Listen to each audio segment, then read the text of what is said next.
Gipusasan gilayon sa kapulisan ang usa ka construction worker kagahapon Huwebes sa usa ka bypass operation nga gipahigayon sa Isabela Police Drug Enforcement Unit sa Basilan National High School Grandstand, Barangay Eastside, Isabela City. Giila ni Isabela City Police Chief Colonel June Picarsitin ang suspek nga usa ka Javier Taro Acabra, 33 anyos, bulag sa asawa ug usa ka construction worker. Nakuha gikan sa posisyon sa suspek ang usa ka sachet nga adunay sulod nga white crystalline substance nga gituohang shabu, nga adunay kinatibuk ang gibug-aton nga 0.4 grams, nga adunay standard nga presyo sa droga nga nagkantidad og 2,720 pesos ug bypass money nga nagkantidad og 500 pesos nga adunay serial number MX018587.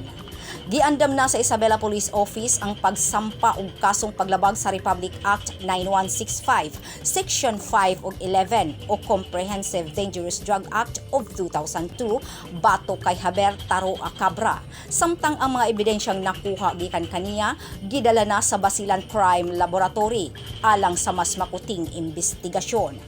Grace Alcunaba, Newsline Philippines, Basilan Province. Stay safe.